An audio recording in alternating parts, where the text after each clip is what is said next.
Hi there, I'm Amy LaBelle, winemaker at LaBelle Winery. It's Thanksgiving time, so naturally we're all starting to think about how to prepare a wonderful Thanksgiving dinner for our families. That to me means using brine to make your turkey the best it can possibly be.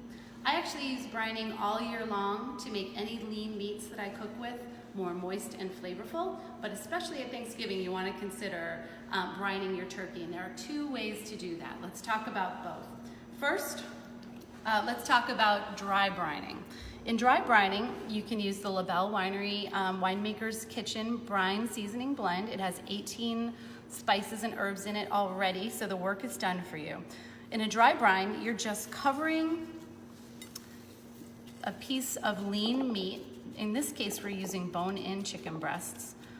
And you really, when I say covering, I mean you really want to saturate this. Don't be shy. And what's happening here is a scientific property, and that you can read more about online, and that's fine. But without getting too far into it, I can tell you that the salt in this brine mix is causing your chicken to get moister and more tender, and so it'll be even more delicious for your family. This would want to sit for about 12 hours if you were preparing a dry brine. If you want to prepare a wet brine, you would simply pop your turkey or chicken breasts or whatever lean meats you're brining into a brining bag, which you can find at stores or online. You're gonna put in a good amount of seasoning mix. You don't want to be shy on that. And because I'm a winemaker, I love to put wine as a main ingredient in almost all my recipes.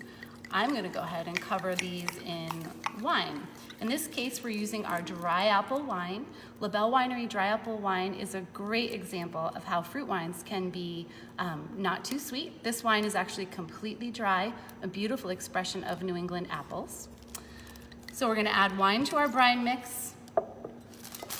And if you're doing a whole turkey, I would use a whole bottle of wine, and then I would use water to make sure that those lean meats are completely submerged. Submerge those meats,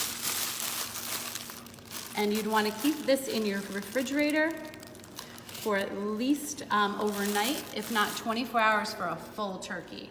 Let's talk about safety for 1 minute, and that is that you have to keep this uncooked meat at less than 40 degrees for that full amount of time.